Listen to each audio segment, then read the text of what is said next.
Hi, boys and girls. Nana Sharon here with Bella and Posey, and Papa is behind the camera. Today I want to read you a story, so let's sit down, fold our hands, and get ready to listen. This book is The Happy Hedgehog by Marcus Pfister. It was a beautiful day, and Makiko the hedgehog was feeling completely content. He lay in his garden watching the clouds. As they changed shape, they reminded him of certain animals or plants. Makiko loved his garden. He knew every flower, all the herbs, and even all the weeds by name. More than just their names, though, Makiko knew all about their healing powers. The little hedgehog also knew all the animals who lived there, the reptiles, the mammals, the amphibians, even the insects. Above all, he knew the birds by sight and by their songs. Suddenly a voice shattered his thoughts. Ha! Look at you lounging about the garden, dreaming the day away, you lazy good for nothing. It was Grandfather Tarek, who was out for his morning walk. The youth of today are simply useless, said Tarek. When I was a boy, it wouldn't have occurred to me to sit around all day long staring into space. You should do something. But, Grandfather, I am doing something, answered Makiko.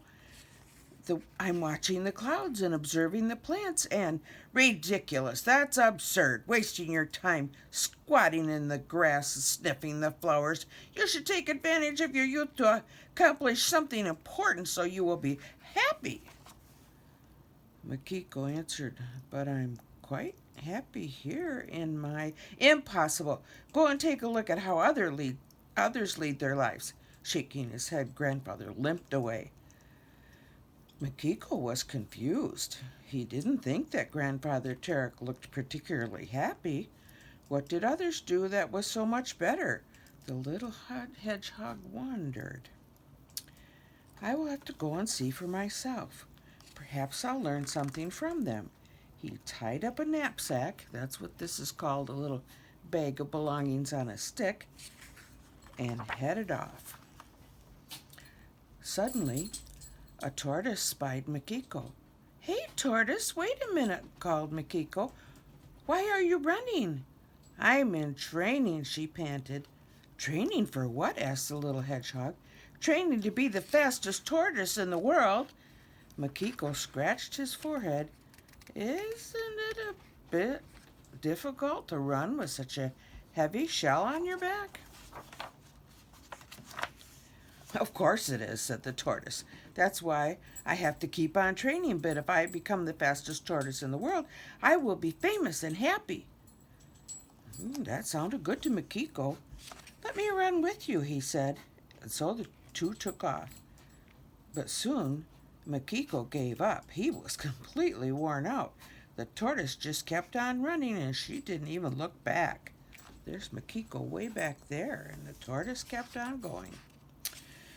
Oh dear, thought Makiko, running can be fun, but not like this. He rested for a moment, then continued on his way at a slower pace. Suddenly, a hare hurried across his path. A hare is called a bunny rabbit to some. Hare, wait! Are you also in training? The hare looked baffled. Makiko noticed the notebooks Hare was carrying. Training? No, I'm going to school. To school? What's that? Makiko asked. Come along with me, Hare answered, and see for yourself. Ooh, lots of hare. Or bunny rabbits. All right, said Makiko, and followed the hare to school. Makiko hid behind the tree and watched. The teacher taught addition, subtraction, geography, and penmanship. Makiko couldn't understand a word. During playtime, he found Hare. Did you understand all those things the teacher was talking about? Are you kidding? I understood absolutely nothing, the hare answered. I just memorize everything. My head will be so full when I have finished. Maybe one day I will be the most brilliant hare of all, and then I will certainly be happy. The hare said goodbye and hopped back to his seat in the school. Makiko slipped away. He thought, it is great fun to learn new things, but just memorizing without really understanding them is not what I want.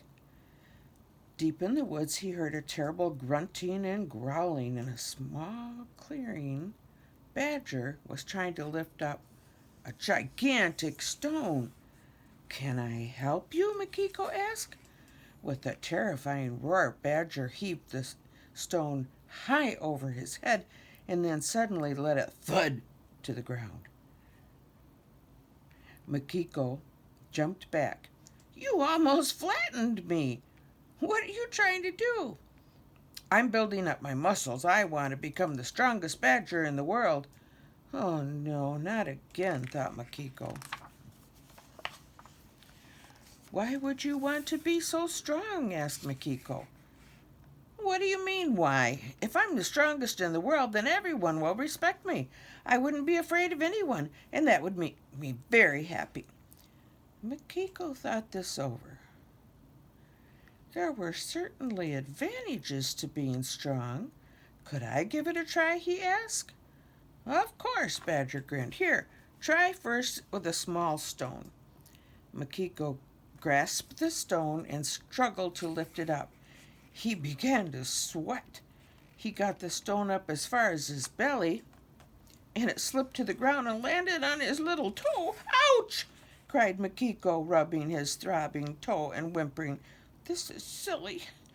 Makiko promised himself to only lift stones when he had to build a house or a wall around his herb garden.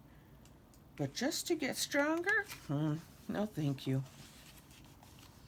Makiko said goodbye to the badger and hobbled to the edge of the woods. There he saw a trail of ants. Fascinated, he watched the busy animals scurrying here and there. At first glance, it seemed pointless, but when Makiko looked closer, he saw that each ant seemed to have a purpose and knew exactly where it was going. What are you doing? He asked them, but the ants were so busy they didn't even hear him. His grandfather was right. All animals are busy and ambitious. They wanted to become fast and smart and strong so they could be happy, but it seemed to Makiko that while they were striving, they weren't enjoying life at all.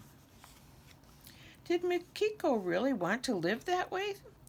Thoughtfully, he made his way home. When he arrived back at his garden with the singing birds and the beautiful plants and the passing clouds, a wave of contentment washed over him. No, I don't want to be the strongest, he thought, or the cleverest, or the fastest. Why make myself miserable just to be happy in the future when I'm already happy?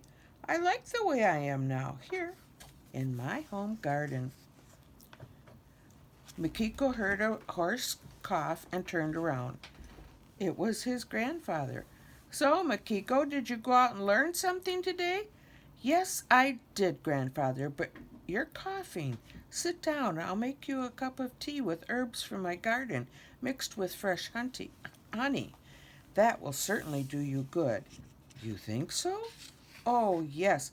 I know other healing herbs, too. I can help a sprained foot, a headache, and lots more. Is that so? Asked Grandfather. Grandfather Tarek made himself comfortable amongst the herbs and flowers. He sipped his sweet tea and did indeed help his cough. He asked Makiko questions, and with each answer, Grandfather Tarek saw how much his grandson really did know and how much there was to learn in Makiko's garden.